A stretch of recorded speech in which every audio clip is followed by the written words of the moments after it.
Cédric, j'ai 46 ans, je suis pacsé, j'ai 2 enfants. Là, je suis indépendant, je suis entrepreneur, mais avant, j'étais fonctionnaire. J'étais dans l'éducation nationale. Là, j'ai pris conscience de où est-ce que j'avais envie de vivre et qu'un jour, mes enfants grandiront. Donc, est-ce que ça me plaisait ce que je faisais? Oui, ça allait, mais je ne vivais pas dans la région que je voulais. Donc, j'attendais les vacances scolaires pour pouvoir rejoindre le lieu dans lequel je me sentais bien. Et donc, je me suis renseigné sur Internet et puis je suis tombé sur une vidéo de Nathalie Cariou. Et à ce moment-là, ça parlait de richesse et de liberté. Alors, je trouvais ça très intéressant, la liberté. Je me dis, est-ce que je me sens libre là, moi, actuellement? Enfin, il y a quelques années. Et je trouvais que non. Pas totalement. Quand j'arrive dans Richesse et Liberté, mon rapport à l'argent, il est lié à mon histoire en fait, mon histoire personnelle, l'histoire de famille, l'éducation parentale. Je suis entouré d'une famille où il n'y a que des fonctionnaires, les 3/4. Et donc nous travaillons pour un service, pour rendre service et en même temps économiser, mettre de l'argent de côté. L'argent que j'ai va me permettre d'acheter ça, mais je n'arrivais pas à le démultiplier ou alors à le faire travailler autrement. Et d'abord, il y avait une croyance par rapport à l'histoire de famille. Il faut travailler beaucoup et dur pour gagner de l'argent. Les gens qui sont riches, soit ils ont hérité, avoir moins de 30 ans et avoir des appartements, des investissements, mais limite, ce serait mais qu'est-ce qu'ils ont volé, qui est-ce qu'ils ont arnaqué. Et mes croyances limitantes, c'était travailler beaucoup, économiser beaucoup pour pouvoir s'acheter beaucoup de choses. Voilà, c'était ça. Le séminaire, ça a été quelque chose d'exceptionnel.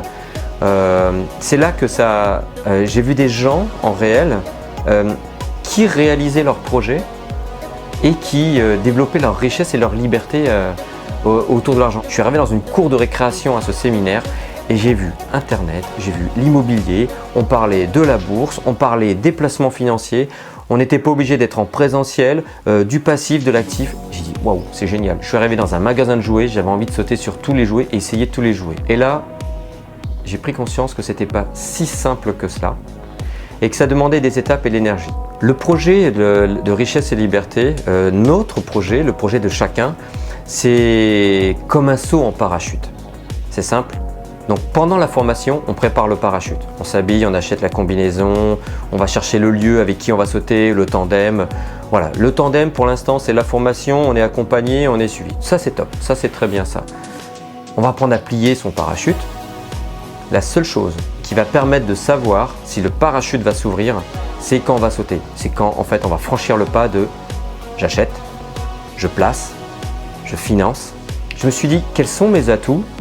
Qu'est-ce que j'aime faire? Et ce que j'ai découvert sur les multiples facettes, c'est quel est mon outil.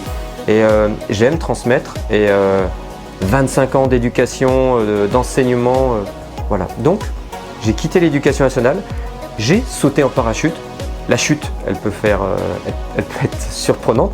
J'ai 2 appartements, voilà. Et j'ai utilisé les techniques. J'en ai un qui a été divisé en 2. J'ai fait ce qu'on appelle une division d'un lot. J'ai acheté un T2. En fait, j'ai divisé en 2 T1.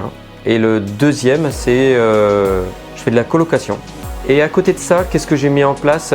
Donc dans la région bordelaise, je développe ce que je faisais déjà au préalable, mais maintenant j'y consacre mon temps dans l'infoprenariat, donc tout ce qui touche au domaine de la sophrologie et de la numérologie. Voilà, la numérologie, quelque chose qui me passionne, la sophrologie, gestion du stress, des émotions, sur le sommeil. Et donc je développe cela et je propose des formations sur Internet.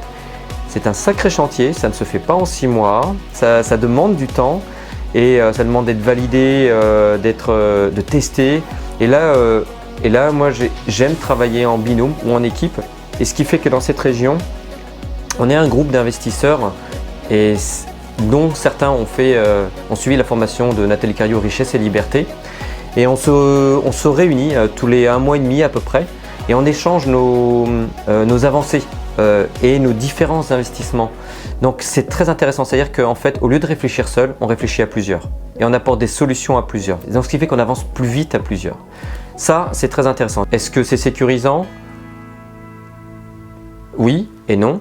Oui parce que je sais où je vais, je sais ce que je peux faire et d'un autre côté je quitte quelque chose qui était sécurisant, où je me levais le matin, le salaire était présent. Et là, c'est à moi de créer mes rêves, ma propre vie, de créer mon projet, alors que là, je travaillais pour le projet des autres et pas forcément pour mon projet. C'est ça qui m'a fait déclencher cette action. Ça m'a fait bouger quand même, hein. Ça m'a fait bouger sur plein de plans en fait. Ça m'a fait bouger sur le plan intellectuel, le raisonnement, sur comment réfléchir pour moi et pour les autres, mais surtout pour moi pour pouvoir avancer. En fait, être responsable de mes décisions et de mes projets et ne pas laisser la responsabilité aux autres. Ah oui, je ne réfléchis plus de la même façon quand j'en arrive dans un lieu. Donc c'est rigolo quand on va visiter, quand on arrive chez des gens, je regarde les lieux, je regarde... c'est comme s'il y avait un automatisme de réflexion de dire ah, c'est intéressant ça, on pourrait le diviser en plusieurs. Vous avez 3 chambres. Cette chambre elle est grande. Si vous rajoutez une salle de bain ici, ça fait un mini studio, ça vous pouvez l'isoler. Richesse et liberté, ça m'a apporté l'audace. Oser franchir le pas. Je reviens sur cet exemple du saut en parachute. C'est oui, je me suis inscrit pour sauter en parachute et j'ai sauté en fait. Et je saute tous les jours en fait. Ce n'est pas qu'un saut. J'ai pas sauté qu'une fois. Tous les jours, quand je me lève le matin, je saute, je prépare mon parachute, j'apprends et je saute. Ça n'empêche pas la peur, mais je contrôle, je gère au mieux mes émotions du saut en parachute. En fait, nous sommes des agriculteurs, je pense, tous, et je plante des graines. Je ne sais pas laquelle va grossir, je ne sais pas quels fruits je vais récolter, mais en tout cas, moi, ce qui s'est passé, c'est que j'ai planté toutes les graines en même temps. Voilà, donc j'ai eu plein de terre, j'ai planté plein de graines et donc court, moyen, long terme, j'ai planté des arbres, j'ai planté des fruits que je peux récolter de suite et d'autres, ben non, un cerisier, on n'a pas les cerises tout de suite et pas les pommiers, on n'a pas les pommes de suite. Voilà ce que j'ai planté. Nathalie Cariou, et j'ai une phrase qui peut résumer, c'est « elle fait ce qu'elle dit et elle dit ce qu'elle fait ». Tous ces exemples dont elle parle d'elle-même à chaque fois sur ses investissements, elle l'a fait. C'est du réel. La formation Richesse et Liberté va convenir à tous ceux qui ont des projets, qui ont des idées et qui ont envie de les mener à bien en fait. Et des projets qui touchent au domaine à la fois de la liberté individuelle, la liberté à la fois collective, et cette richesse qui touche à la fois l'interne et l'externe. Richesse interne, ce développement personnel, parce que mine de rien, l'argent est en relation avec le développement personnel. Et la richesse externe, c'est avoir de l'argent pour pouvoir se réaliser et se réaliser pour développer de l'argent. Voilà, donc tout le monde peut s'y consacrer à partir du moment où on est responsable et on a envie de s'engager.